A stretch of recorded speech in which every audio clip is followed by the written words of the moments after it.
Samsung Galaxy S25 Ultra or the iPhone 16 Pro? Which one has the ultimate camera in 2025? Well, I'm going to put both these flagships head to head in a camera showdown which will blow your mind. From daylight shots to HDR, ultra-wide to zoomed in shots, low-light images to selfies, one of these phones will come on top. Which one is it going to be? Stick around to find the answer because I have over 150 image and video samples from both these phones to show you guys. But before we get to them, let us take a quick look at our fighters. iPhone 16 Pro rocks a triple camera setup. A 48 megapixel primary camera with f1.8 aperture, 24mm lens and sensor shift image stabilization. Another 48 megapixel sensor with f2.2 aperture and 13mm ultra-wide angle lens with autofocus. And finally, a 12 megapixel sensor with f2.8 aperture and 120mm or 5x telephoto lens for sharp zoom shots. Meanwhile, Samsung Galaxy S25 Ultra brings in a quad camera setup.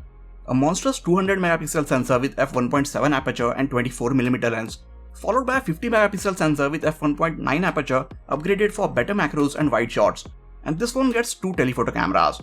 First one with 10 megapixel sensor, f2.4 aperture and 67mm or 3x optical zoom range, and the second one gets a 50 megapixel sensor with f3.4 aperture and 111mm focal length or 5x optical zoom range. Both phones get a 12 megapixel camera at the front for all of your selfie needs. Now while Samsung seems to pack in more punch with its quad camera setup, in all of my years of reviewing these smartphones, I found that specs don't tell the complete story. So let us check out their image and video samples and see which one performs better in real life. Daylight is where majority of the people take most of their shots, so let us start with the daytime images from the main cameras on both these phones.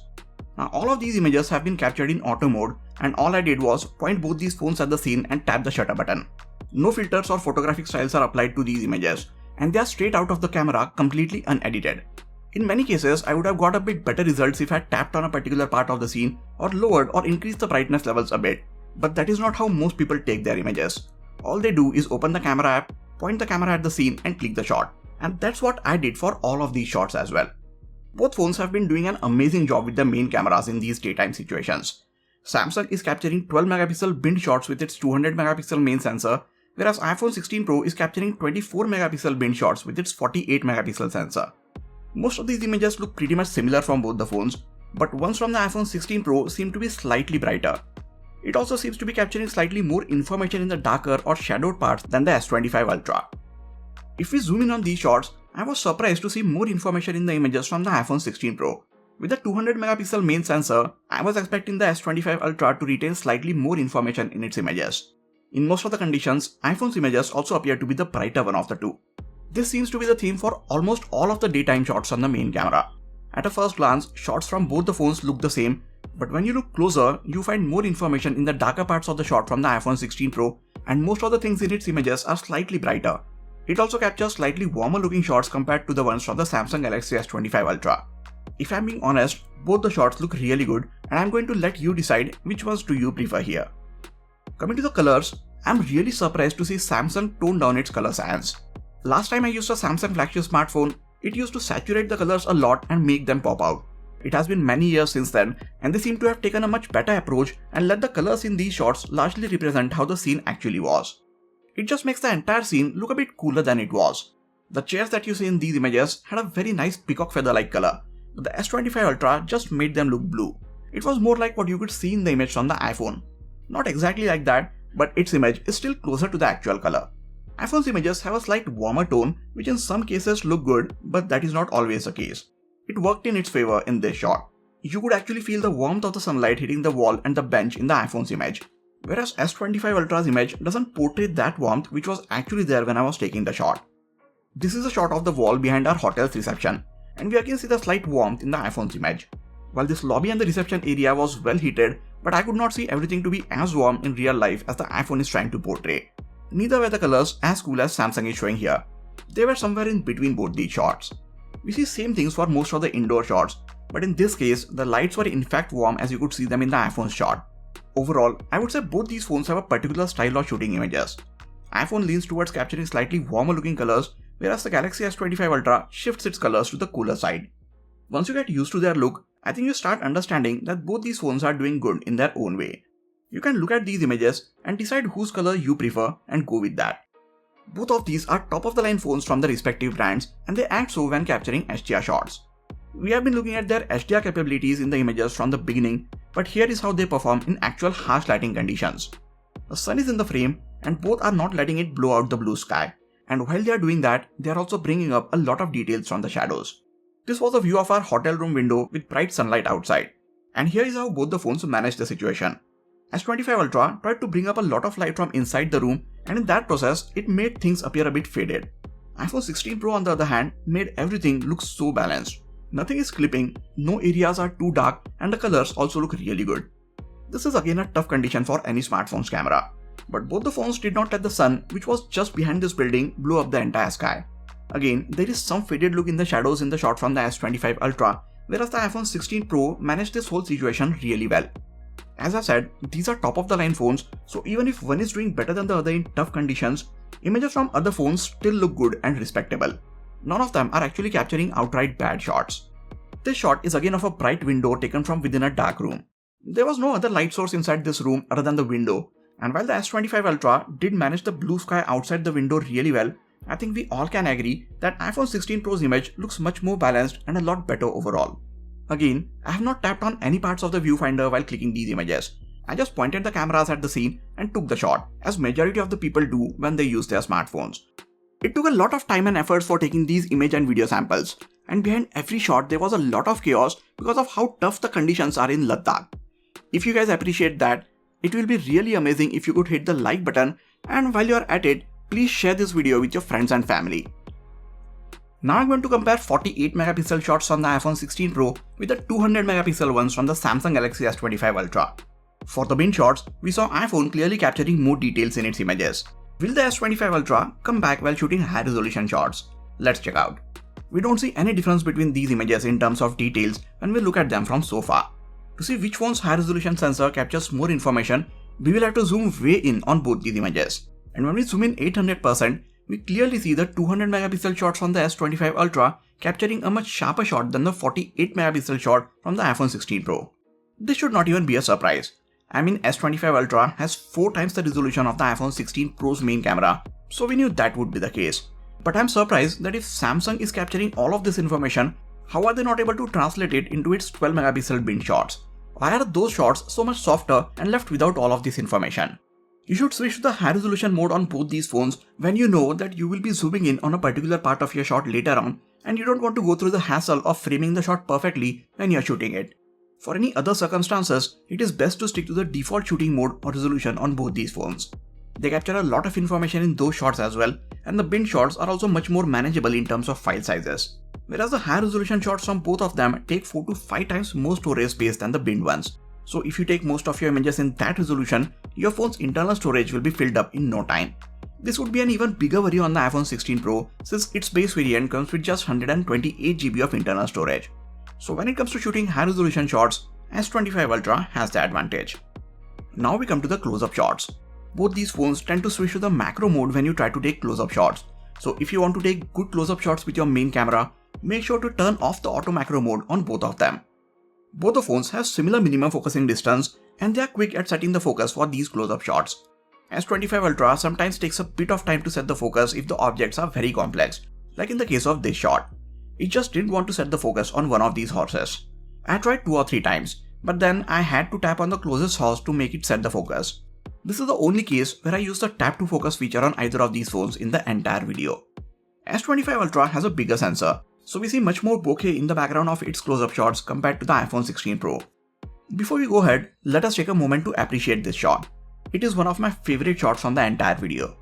Both have done an amazing job with setting the focus on the flower, and at the same time they managed the dynamic range so well by not letting the brighter background blow out. Just a really good shot from both the phones overall. When you are taking close-up shots indoors, ones from the Samsung Galaxy S25 Ultra are noticeably darker. And you can also see the 16 Pro managed to keep the head of the bull in perfect focus, whereas the S25 Ultra didn't capture as many details in it. As I said earlier, you should turn the auto macro mode off and switch to the macro mode manually on both of these phones when you actually want to capture these shots. Both phones do a very good job with the macro shots as well. I feel the iPhone 16 Pro was letting me get ever so slightly closer for taking these macro shots. Now these ones are being captured with the ultra-wide camera on both the phones, so you might see a bit of distortion in the things which are closer to the edge of the frame. When I was taking these macro shots, I thought I was liking one of these better than the other, But now that I look at them side by side, I think they both are equally good. If we talk about the experience of taking the shots, then they are a bit easier to click on the iPhone 16 Pro, while the S25 Ultra takes a second or so extra to set the focus on objects this close. That being said, I don't think I have a favorite or a winner in this particular category, so you can look at these macro shots and let me know in the comments which phone did you think did a better job. The wide lens, which is used for taking macro shots on both the phones, also allows you to take ultra wide angle shots. Switching to this lens will let you take much wider shot and actually let you show the scale of things or at a different perspective to the shot. Both are doing a good job with this lens, and I think one on the S25 Ultra is a few millimeters wider and lets you capture slightly more of the scene in the shot. There is a bit of shift in color when we move to the wide lens on the S25 Ultra. This one captures even more cooler colors than the main camera. This is not too much of a worry and is only visible when you compare two images side by side. S25 Ultra captures even lower details in the darker parts of the scene with this lens, so it is best to take most of your ultra wide angle shots with this phone in outdoor sunny lighting conditions. We don't see any of these problems on the iPhone 16 Pro. In fact, these are the best ultra wide angle shots coming out of an iPhone in a long time. Look at both these shots. They have been captured about 10 seconds apart, but we can see so much more light and information in the wide shot from the iPhone 16 Pro, whereas S25 Ultra makes it look like there was barely any light available for the shot. Yes, the sun had set, but there was still a good amount of ambient light available, as we could see in the iPhone 16 Pro's wide shot. When we are taking these shots during the daytime, both of them seem to be doing really well, but the S25 Ultra struggles a bit when the light is not ideal. So I would say iPhone 16 Pro has the better ultra-wide camera of the two. Now with dual telephoto cameras, zoom is where the S25 Ultra flexes its muscles. It gets a 3x telephoto lens, which the iPhone doesn't, and here is how the shots from that lens looks against the 3x digitally zoomed in shots from the iPhone 16 Pro. S25 Ultra's images look good, but honestly, the iPhone 16 Pro's digitally zoomed in shot is looking just as good. When we crop in on these shots even further, we see the one from the S25 Ultra's optical lens being much sharper. We could see the same in the next set of 3x zoomed in shots as well. But here, I am noticing that the S25 Ultra's shot is noticeably warmer than the one from the iPhone. So again, we are seeing a shift in the color temperature as we switch lenses on the Samsung Galaxy S25 Ultra. That being said, it is still the one taking better optically zoomed in shots, at least at the 3x focal length. Next, both get 5x telephoto lenses, and here are the shots from both of them. These ones look pretty much the same from both of them. Not just the details, even the colors and white balance seem to be similar. Even though the 5x optical zoom lens on the S25 Ultra gets a 50 megapixel sensor behind it, we are not seeing any more details in its zoomed in shots compared to the 12 megapixel ones from the iPhone 16 Pro. So Apple seems to have done a really good job optimizing this camera on their phone. Now until a couple of years ago, Samsung was using a 10x telephoto camera on their Ultra phones, but they moved to the 5x telephoto lens since Apple introduced it on the iPhone 15 Pro. I could only imagine how amazing a 10x optically zoomed in shot would have looked if Samsung had continued with it instead of following what Apple did. These telephoto cameras have smaller sensors and aperture, so they can't do very well in lower lighting situations. But in conditions like this where there is some light around, both the phones do an excellent job. So while S25 Ultra did better with 3x telephoto shots, for 5x zoomed in shots, both the phones are on same level. You can zoom in even further on both of them digitally, and here is a 10x digitally zoomed in shot from both of them. These look really good. If I would have not clicked this image myself, I would have thought that these would have been clicked with the main camera on some smartphone. If I crop in even further, we can see one from the S25 Ultra is clearly sharper. Some of this is artificial sharpness, but the image still looks much better than the one from the iPhone 16 Pro when we have zoomed in so far. S25 Ultra can keep on zooming in digitally even further, and here is a 30x shot from it, which still looks decent if you ask me. It can go even further, so I kept on zooming in. These are 30x and 60x zoomed in shots on the window of our hotel room. The window was not that clear, but all things considered, I think even the 60x image looks fairly good if we don't crop in any further. Now the phone allows us to keep on zooming in even further, all the way up to 100x, but anything beyond 60x doesn't really seem usable. Everything just looks like a watercolor painting in the 100x image. So all things considered, S25 Ultra is clearly better when it comes to zoomed in images. That brings us to the portrait shots. Both of these are flagship phones from their respective companies, and they perform like so when it comes to taking portrait shots. The edge detection is near perfect from both of them. Samsung takes a moment extra to detect the edges, whereas the iPhone 16 Pro is much quicker at this. I see the overall colors and skin tones being much more natural in the portraits on the iPhone 16 Pro. That being said, I feel like the S25 Ultra is still my favorite Android smartphone for taking portrait shots. When I checked its images alone in its detailed camera review, I thought it was doing a great job with these portraits, which it surely is, but when comparing the portraits taken from the S25 Ultra and iPhone 16 Pro, I think it is abundantly clear that ones from the iPhone are looking even better. The dynamic range, skin tones, and the overall image in general looks much more pleasing from the iPhone. You can take 5x zoomed in portrait shots from both the phones. These ones also have the same characteristics as the portraits on the main camera. Colors, skin tones, and even the dynamic range is again better in the zoomed in portraits on the iPhone 16 Pro. For edge detection, I feel like both are doing an equally good job. Details wise, ones from the iPhone 16 Pro seem a lot better. We don't see the subject being as sharp in the zoomed in portraits on the S25 Ultra. Overall, I would say S25 Ultra is a very good phone for taking portrait shots, and if we look at its images alone, they seem to be amazing. But out of the two, if I had to choose one for taking portrait shots, I will pick the iPhone 16 Pro any day. And just like that, we come to the images which are shot in indoors and artificial lighting conditions.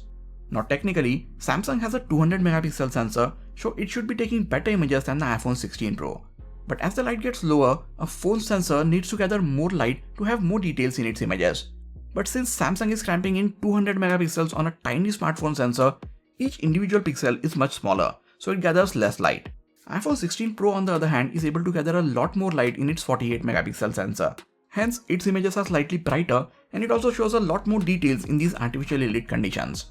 Samsung also captures a lot of noise in these situations, even though there is plenty of ambient light around. iPhone 16 Pro on the other hand seems to be handling the noise levels much better. So when it comes to taking images in indoors and artificial lighting conditions, my hands naturally gravitated towards the iPhone. Its images are showing much better colors, more details, less noise, and they have an overall pleasing look to them. Now, I'm not saying that the ones from the S25 Ultra are not good, but this is a comparison video and I'm going to have to tell you guys what I have noticed. As we get to even lower light, here is how the main cameras on both of them click the shot. They seem to be doing as well as we would expect. Both the shots look very identical in terms of brightness and colors. And for details, if I zoom in, we see iPhone's images holding on to much more information, whereas things don't look as sharp in the S25 Ultra's images. Now this is if you zoom in. And if we don't zoom in, I think both the phones are doing very well in these lighting conditions. The S25 Ultra was capturing a bit of noise in the artificially lit indoor shots, but it seems to be doing better with the noise in these even darker conditions. While iPhone's low light shots look brighter and have more details overall, you can probably see that just because we are comparing these images side by side.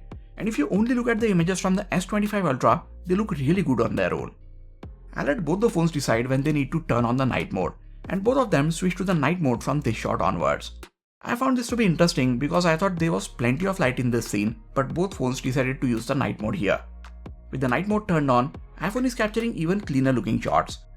S25 Ultra is trying to make the scene a bit cooler, whereas iPhone is capturing the colors as they were. There were warm lights around and we can notice that from the iPhone's images. Both the phones don't take too long of exposure time, but the extended time is still enough for the shots to look blurry if you don't hold your phone steady during that time. I feel like the iPhone is handling these situations slightly better, while we are seeing some sort of green tint in the S25 Ultra's low light shots. Even with the night mode, iPhone is clearly capturing more information and details in its images. You can see that clearly as I zoom in on the shots. The new 50 and 48 megapixel wide cameras on the S25 Ultra and the iPhone 16 Pro respectively can take good wide shots in low light as well. But since these cameras don't have the best sensors or the lenses, wide aperture or even OIS, these cameras switch to night mode very often. Again, we see the iPhone taking better looking night mode shots of the two. Colors in its images are also better. There is a good amount of noise or green in shots from both of them, and these night mode shots on the wide lenses on both these phones takes much longer exposure time. So you are going to have to hold these phones very steady for much longer if you want the shots to look good. I would suggest you to use the wide lenses when there is plenty of light around, like you can see in these shots. But for shots like these where there is much less light, I would say stick to the main camera. They will take much better looking shots in these lighting conditions. That brings us to the front facing cameras. Both of these phones get 12 megapixel selfie cameras. These are not the most detailed and it shows in their selfies, more so on the ones from the S25 Ultra. It tried to make my face appear very bright, and in that process it also added a weird grainy effect to my t-shirt here. iPhone didn't capture as much light on my face, but at least it lets the entire shot look more natural. Samsung is trying to make the faces appear a lot brighter in almost all of the shots, and it is again capturing cooler color tones. Actual colors here are as you can see them in the iPhone 16 Pro selfies.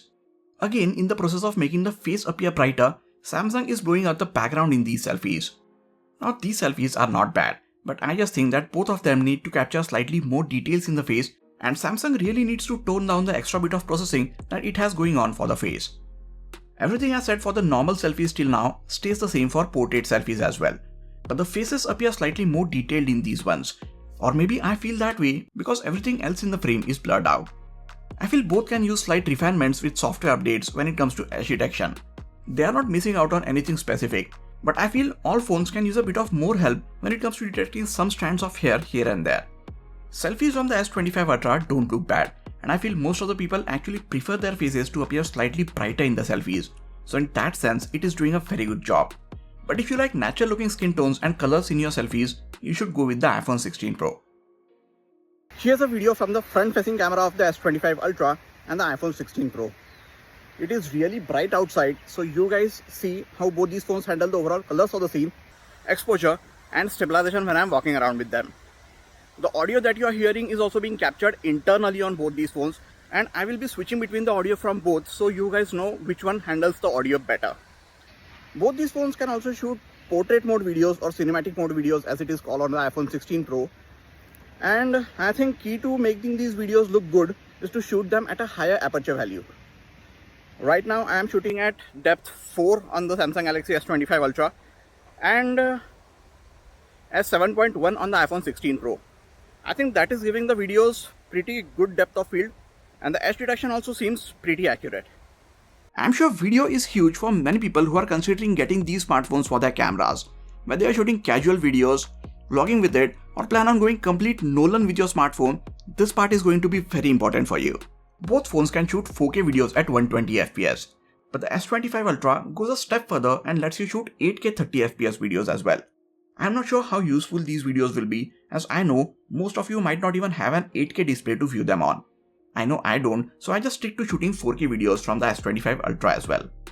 That being said, here is a small taste of how the 8K videos from the S25 Ultra look like.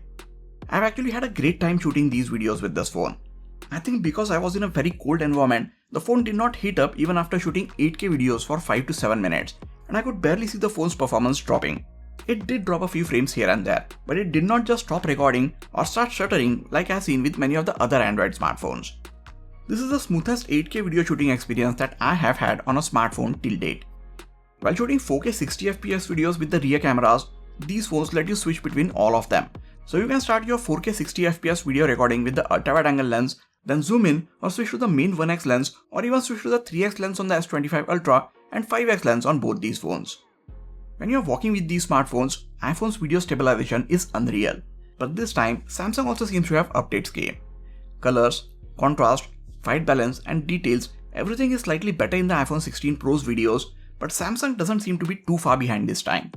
I would say both these phones are doing an amazing job with the videos. I really appreciate that Samsung is finally taking videos more seriously. When it comes to low light, we start noticing bigger differences in their video performance. Colors look much better from the iPhone, and it also has way less noise compared to the S25 Ultra. In even lower light, everything S25 Ultra's videos starts to lose all of its details. It is trying to reduce the noise or grain in the video, and in that process, it loses all of the details. iPhone on the other hand lets there be some natural noise in the shot while maintaining a lot of details in every part of the video. So if you are looking for a high-end smartphone specifically for shooting videos, then the iPhone 16 Pro is the one to go for. But if you don't want to go with Apple, then this Samsung Galaxy S25 Ultra is your next best option. So after having checked out 150 image and video samples with both these phones, here is the verdict. Well, first off, the answer is not as simple as saying that one of these phones is better than the other. Both have their own areas of expertise. iPhone is better with details no matter the lighting conditions, and it is also more consistent overall, whereas Samsung has the expertise in zoomed in shots and it goes all in on generative AI features. Overall, I feel the iPhone 16 Pro is the more balanced shooter out of the two, but the S25 Ultra edges out because of its versatility unless video shooting is your main gig. That is when you would want to go with the iPhone 16 Pro. After looking at all these image and video samples from both the phones, which one do you think did better and is the overall winner for you? Let me know in the comments. And please be civil and respectful of others' opinions in the comment section. Just because someone else has different opinion than you doesn't make them wrong. That is it for this video, guys. Please hit the like button if you enjoyed this video and subscribe to the channel for a lot more quality tech videos like this. You can also check out some of the other videos from this channel. This has been Sagar, and I'll catch you guys in the next video. Take care.